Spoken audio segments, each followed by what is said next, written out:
देखिए, आपकी UP scholarship का फॉर्म भरते समय अनेकों प्रकार की समस्या आ रही है, चाहे वो बैंकिंग की समस्या हो, चाहे फाइनल प्रिंट निकालने की समस्या हो, चाहे और कोई समस्या हो।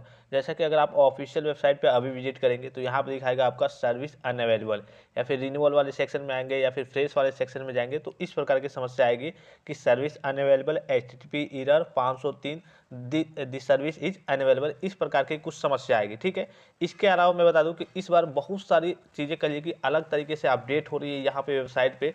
और आपने देखा होगा काफ़ी सारे स्टूडेंट चूँकि व्हाट्सएप पे मैसेज करते रहते हैं और सभी का रिप्लाई देना पॉसिबल नहीं होता है।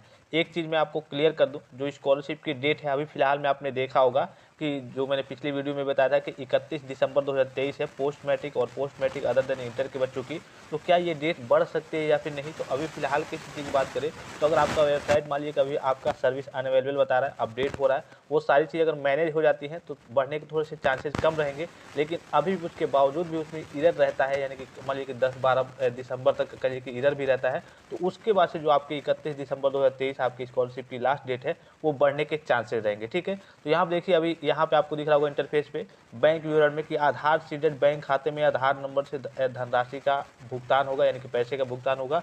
बैंक खाता अंकित नहीं किया जाना है, यानी कि जैसे आपने देखा होगा, आपने भरा होगा तो सारी चीज़ ऑप्शन वगैरह भी आ रहे होंगे, चाहे आप फ्रेश फॉर्म भर रहे होंगे चाहे रिन्यूअल कर रहे होंगे। लेकिन अब क्या आ रहा है, मतलब कि जब अपडेट हो रहा है तो इसलिए कि कई सारी चीज़ें इस बार बहुत अलग तरीके से डिजी लॉकर का वेरिफिकेशन आया है। ठीक है, आधार प्रमाणीकरण आया है। उसके बाद से यहाँ पे दिखा रहा है कि आधार सीडेड बैंक खाते में आधार नंबर से धनराशि का भुगतान होगा। बैंक खाता अंकित नहीं किया जाना है, बैंक खाता नहीं भरना है आपको। डायरेक्टली आपका क्या होगा, आपने आधार कार्ड भरा है, आधार कार्ड ऑथेंटिकेशन हुआ है और उसी आधार कार्ड से जो भी कहिए कि बैंक अकाउंट लिंक होगा उसमें केवाईसी ई केवाईसी होगा, एनपीसीआई से मैप्ड होगा, उसी में डायरेक्टली आपका पैसा भेज दिया जाएगा। तो इस बार बहुत सारी चीज़ें कहिए कि अलग तरीके से चेंज की गई हैं और वेबसाइट आपका अपडेट हो रहा है, सर्विस अभी अवेलेबल बता रहा है। उसके बाद से आप जाकर के वहाँ पे फाइनल प्रिंट निकालेंगे या फिर आपके कहिए कि जो भी समस्या आ रही थी, आपने मान लिया कि आधार कार्ड अपडेट करा लिया था और आपका ओपन नहीं हो रहा था, एनपीसीआई की समस्या आ रही थी, बैंकिंग की समस्या आ रही थी, जो भी समस्या आ रही थी, तो वेबसाइट अपडेट होने दीजिए। उसके बाद से सारी चीज़ें आपकी मैनेज हो जाएंगी।